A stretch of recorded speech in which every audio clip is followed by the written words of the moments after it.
Okay guys, we're going to start off with probably one of my favorite sets that I have on that shelf, and this is the eHobby G1 Transformer Mini Bots, aka Dimension Exploration Researchers G1 GoBot set. Now, I know that's a bit of a mouthful. This is part of the eHobby Encore set, and these guys came out roughly, I want to say around July 2008. So you can see here, it's a real beautiful set. I've done a YouTube video on this one, so you can feel free to check it out. But there's 6 figures in here. So this eHobby Repaint Mini-Bot set includes recolorized versions of the G1 Mini-Bots. So included in this set are the repainted colors of Power Glide, Gears, Huffer, Bumblebee, Warpath, and Cosmos. So most people, they just call this set the GoBot set. And what's really cool about it is it includes the original Tonka GoBot names for these figures as well. That being Bad Boy, Bug Bite, Treads, Road Ranger, and Smallfoot. So if you wanted to see more about this video or these figures, go check out my YouTube video. I'll throw a link up in the corner now if you want to check it out, or check it out at the end of this collection video. But a really cool set, one of my favorites that I have in my collection.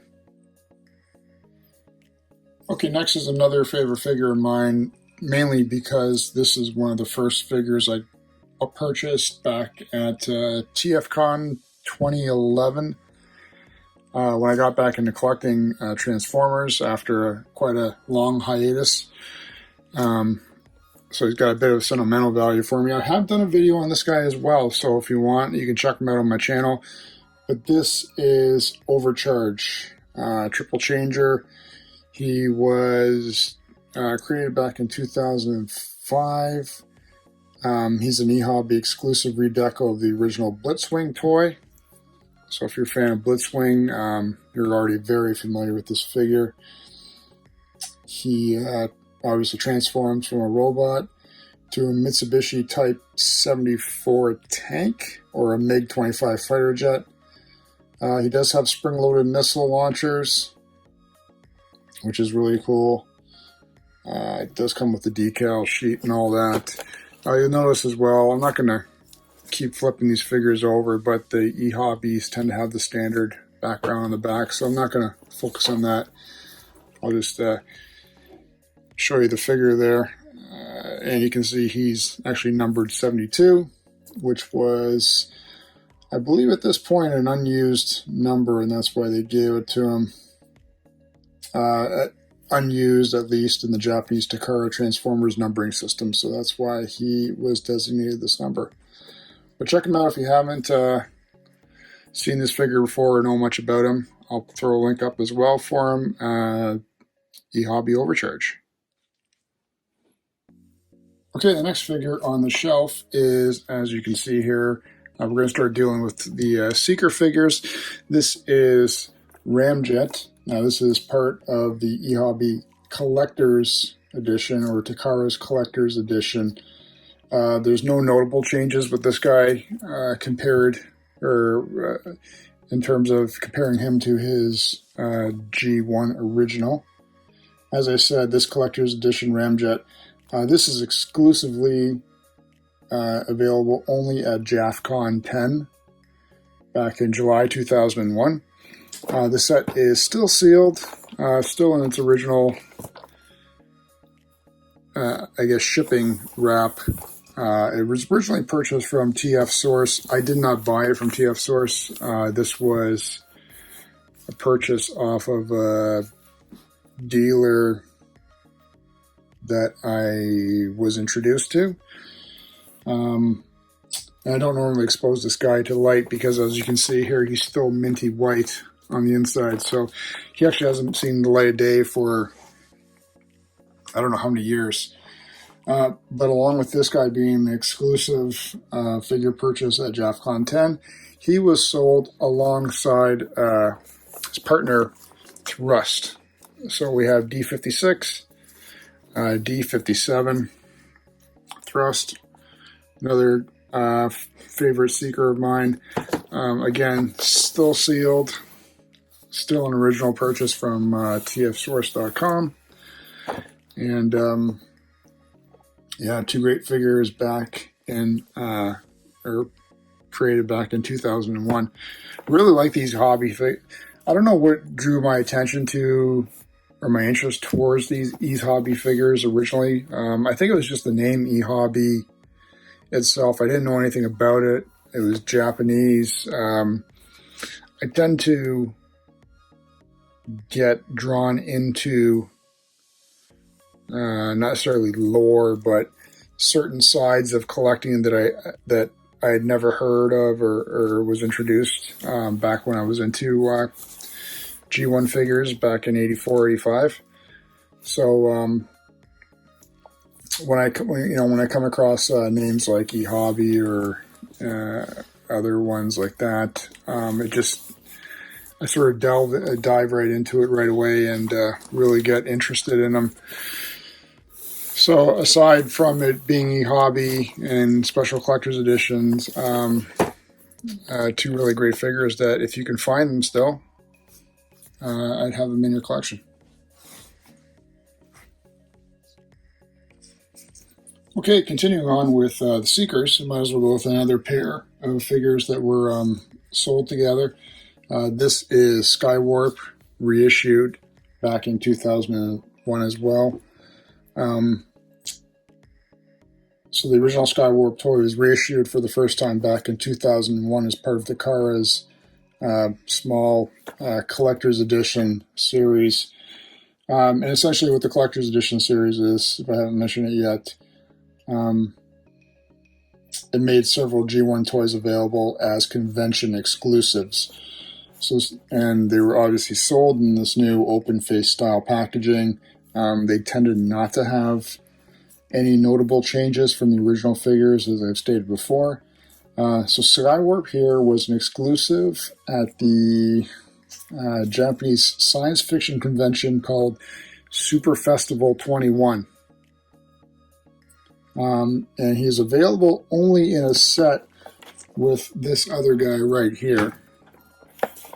Here we have Thundercracker. Yeah, I think they really work well together. Like this Skywarp, I'm telling you, he is so beautiful looking. That black and the painted metal there really pop nicely. It's hard to tell because you got the light and going through plastic, but when you see this guy in person, so these 2 figures just pop nicely together. So yeah, they were both sold together at Super Festival 21. And they were sold as a set, and they were limited to 1,000 pieces. You know, most people will call these guys e-hobby exclusives. I do as well, just because it's, you know, I consider it to be that way just because of the type of packaging with the gridded cardboard and same coloring and whatnot. Whatever, I don't care. E-hobby exclusives, Takara's collector's editions, whatever. They're still great figures. And if you can find them, these 2 guys are still sealed. Are they? Yeah, they're both still sealed, so I'll never be opening these guys. No need to really, because I have other reissues, redecos of these figures, so why wreck a nice set? Like most of my collecting, I sort of just prefer to do it, if possible, through the packaging window. And because of the window displays on these guys, these are the perfect figures to do it. So Takara Collector Edition, Skywarp, and Thundercracker. Okay, and finally, poor, lonely Dirge, all by himself. Not one of my favorite figures. Not because of the styling of the jet. Obviously, the body and everything's the same. And I don't mind even the styling of the wings. It's very reminiscent of some of the British fighters. But it's the coloring of the cheap gold plastic that really sort of, if you can see that there. Like the paint job's fine on it and stuff. It just doesn't work for me. It never has as a kid. Never liked it. Which is sort of unfortunate, but there's got to be a weak figure out of the bunch. So anyway, this was obviously, as I stated with the two previous figures, part of the collector's edition, released July 2001 as part of the collector's edition series of Japanese reissues. He was again issued in a limited run as per the prior two figures, only with even less pieces. It's estimated that Dirge here was only released with 800 figures made. And again, that made him exclusive to the 20th Century Toy Museum event. Again, came in standardized packaging used by the other collector's edition figures. But unlike the other 2001 reissues, which were all sold in sets of two individually packaged figures, Set E, which basically consisted of Dirge just by himself. So, poor little guy, still sealed, and there is no reason for me to open him, so I will enjoy him through the packaging like the other guys. Okay, next on that shelf is, it's not the first Masterpiece figure that I purchased, but rather the second, the first being MP11 Coronation Starscream. This is MP12 Lamborghini. Original release date was October 27, 2012, I want to say. So MP number 12. So Lamborghini transforms into an officially licensed Lamborghini Countach LP500S. So with like the other Masterpiece figures in the line, he's intended to be a real accurate representation of his cartoon model, and even features, because he's licensed by Lamborghini and they can use it, features a Lamborghini supervised paint scheme, such as glossy paint over certain areas and all that. Still sealed. All my Masterpiece figures are still sealed, except for, actually, I previously mentioned MP11 Starscream. I did open him, though not transformed. And then one of my other MP figures came crushed, shipped. So I will explain that one near the end of this video, because it's going to be one of the other figures that I show. But anyway, one of my favorite, I had to have this one anyway because the Lamborghini is my favorite vehicle. You've probably seen in some of my videos, I've got a Lamborghini poster on the back of the wall. I had to have him. And then because I had to have him, obviously I had to have, this was actually a G1 figure I did have as a kid. Red alert, though he's going by MP13 Cybertron Security Director Alert. This figure was released in December 25th, 2012. And obviously he's a redeco and retool MP12 Lamborghini, which they tended to do. Engineering and construction and fabrication of these molds originally is quite expensive, so why leave it at just one when you can create other versions with slight retoolings and save yourself considerable cost and effort when we can already use the pre-existing mold and transformation process and just change some colors, add some details like, lights on the top and other stuff like that, and just give yourself another figure, which is what they did with the G1 figures anyway, like the Seekers and some of the Autobot cars. So again, this guy still transforms into Lamborghini Countach LP500S, and he is the Autobot security director. As I said before, they're all sealed,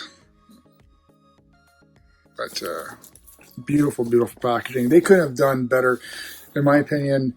These early MP vehicle releases, this packaging is probably some of the best packaging Takara Hasbro has ever done, especially in terms of art display on the front, as well as being able to store them nicely. I have all mine stacked on top of each other, as you've seen in previous videos, and they display beautifully. So let's go like that, and we will move on to the next figure.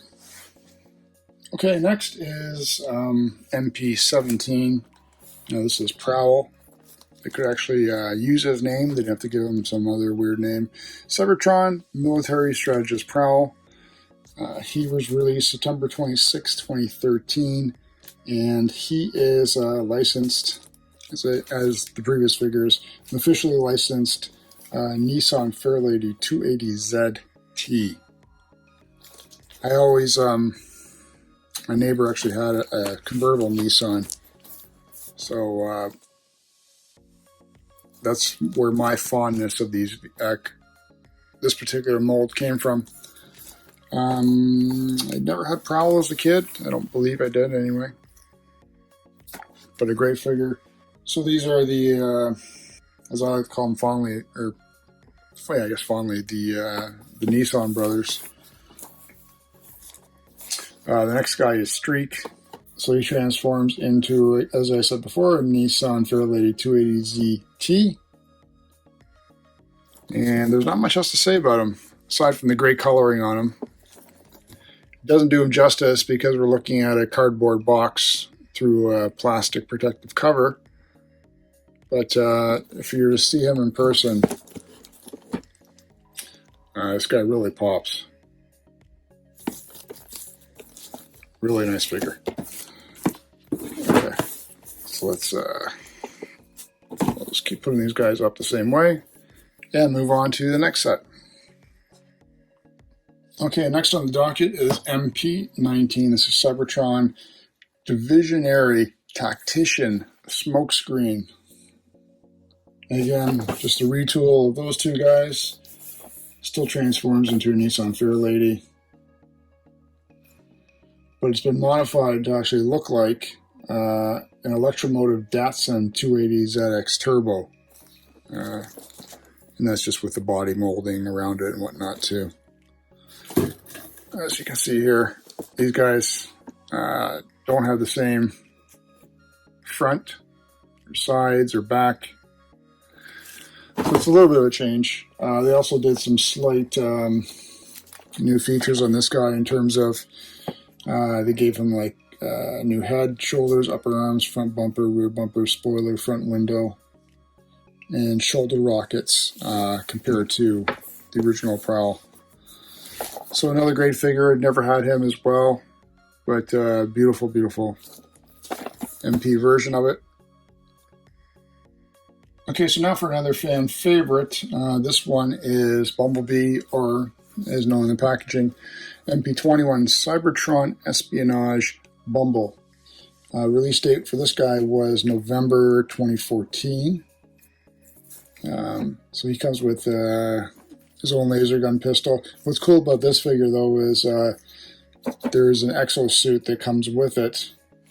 Okay, well, first off, he's officially licensed Volkswagen. He's roughly as tall as a deluxe class figure, which makes him great because he's really in scale with MP10 Optimus Prime, as you can see there in the picture. So they display nicely together, very cartoon accurate considering Prime is meant to be that big. And you can see with all the other cars, I didn't show it, but they're all capable of popping into Optimus's trailer there, or Masterpiece Optimus's trailer, I should say. And then, just for a sample, shows him with his gun. He's got the wheel on the back. The exosuit does transform into a little rover. I can't remember from the cartoon. And there's everything in there.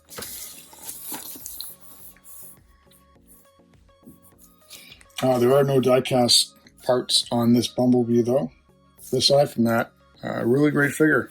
Everyone was waiting. I remember everyone was going crazy and waiting for this figure to come out because they were going to make it, as I mentioned, officially licensed and accurate to what a Volkswagen Beetle would look like, as opposed to the cartoon where Bumblebee was not represented in this fashion.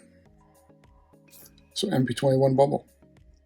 Okay, next is probably a figure not a lot of people, or at least I wouldn't think of, went and bothered to pick up.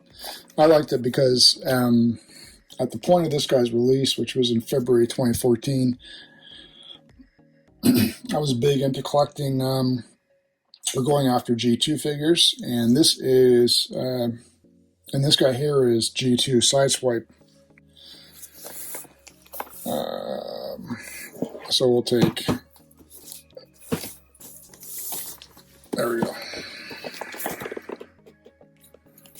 So nice contrast, black and red, or sorry, red and black, red with black highlights, black with red highlights, G2 insignia on the hood, and obviously different weaponry.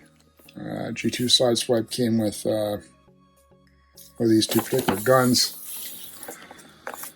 And there's some and they gave a little bit of homage to the G2 with a G2 cartoon on the back, and that's what he appeared as. All his weapons and the different ways you can pose them and stick his accessories on the car.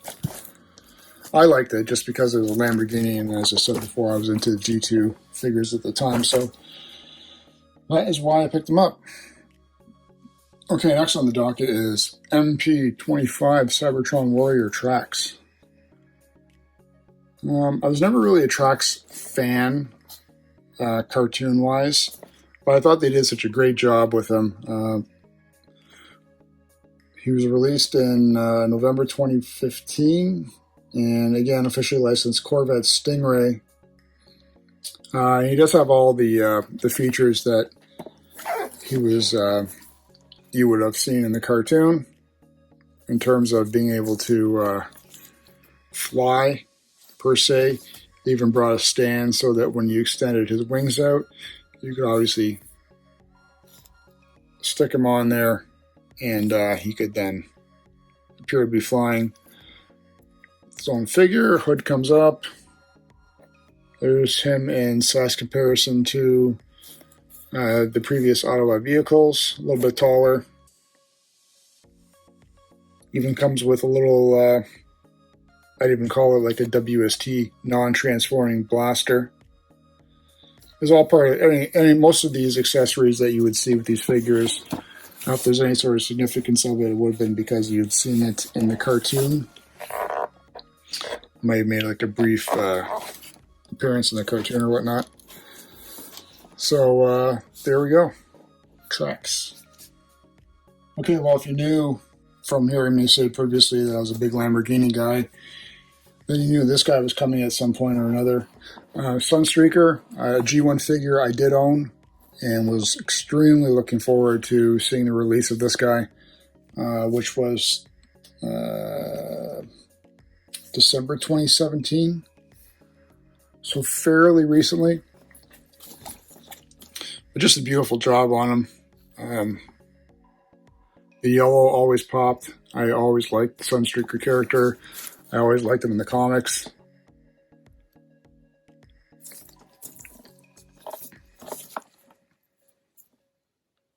And I believe at this point they did some re-engineering, some modifications and re-engineering of the figure itself. So if I remember correctly, the transformation process is different than, say, what it would have been for some of these earlier figures. I don't believe they had the same, posability even in alt mode. Certainly not in robot mode as well. I think they try to show that off there as well. It's Sunstreaker had a bit more moving joints, and well, so he should at this point. this part of the Transformer Masterpiece line, they really started to do a bit more innovation in terms of making these characters true masterpiece figures. So Sunstreaker. And then last but not least, the final Lamborghini that I've picked up, MP42 Reserve Trooper Cordon. Now this was an homage. Well, first off, he was released a couple of years ago, back in October 2018. So he's a redeco and a retool of MP39 Sunstreaker. Again, transforms into an LP500S. He's got a light bar. He comes with, what's cool is it's got the Tokyo Metropolitan Police Department mark on the side of his car. The front and rear license plates also say CR03, and that's in reference to his Diaclone place in the Car Robots line. So this figure is essentially an homage to the Diaclone, original Diaclone figure in this mold and coloring. His head is certainly accurate to the Diaclone figure. You can see Sunstreakers. It's got a more rounded look with the chin, whereas this guy here has got a more old school style of straight on head with side moldings that just come straight down and fill in. Great figure. And again, just great detailing on it. Black and white obviously pops like nothing else. You can see there too, like even the headlights pop up in the front, which is fantastic. Hood goes up, doors go up. Lights, beautiful detailing. Just a well done figure. Great Diaclone representation. Alright, we're coming to the end, guys. 2 more figures. Okay, I had to pull the camera back for this guy here. Slightly bigger box, as you can tell, compared to the Autobot G1 figures. This is MP13 Soundwave. Release date for this guy was back in January 2013. He's had multiple reissues, redecos, recolors, but this is the original one that came out, in my opinion, and I will discuss that later in another video. This is the finest masterpiece figure that Takara Hasbro has ever made. I'm not just saying that because I'm a fan of Soundwave, but there's been other versions of him released with more figures and whatnot. This guy was only released with Condor. So this guy was obviously a more intricately engineered version of his G1 simplistic cassette deck player. He still transforms into his classic cassette tape deck mode, but he's substantially thicker. His chest compartment still does open, but he does, what's cool is he remains scaled to accommodate the original G1 mini cassette figures, as well as the new masterpiece ones as well, so that's a really nice touch. I'm not going to go crazy showing you everything about him, but I'm sure most people know a lot about this figure already. Though oddly enough, I've got 3 or 4 versions of him. I've never transformed him. This box is still sealed. I do have the Hasbro version of this guy, which comes with the 5 cassette figures, Ravage, Rumble, Frenzy, Laserbeak, and Buzzsaw, except the packaging, I believe, is a little bit smaller, but when Toys R Us shipped it, they must have sat on the box before they shipped it out to me. So that's why that's the only one that I have opened, but nevertheless, it's never been transformed. And this guy here has never been opened either, so MP13 Soundwave. And then along with him, we have MP13B. So if you remember, or may not remember, in the cartoon, Soundwave actually does get destroyed, and his little minions pull him back together or gather his pieces, and then he gets rebuilt into Sound Blaster. So yeah, black and gray as opposed to blue and gray, and this figure also comes with, instead of Condor, we're stuck with Ratbat. But if you're a fan of Ratbat, whatever, you may like that instead. Again, exact same, just a black redeco of the first MP Soundwave figure. And that is it for that particular shelf. I hope you guys enjoyed this collection video. I believe this is number 6. So take a look at my other ones that I've done, the previous 5, if you're curious about other parts of my collection that I've shown previously. And as well, guys, thanks again for all the support. Please remember to subscribe and leave me a comment telling me which figures you liked. Probably most of you might be more interested in the eHobby Collector's Editions. But if not, tell me what you think about some of the Masterpiece figures as well. All right, until next time. Catch you guys again.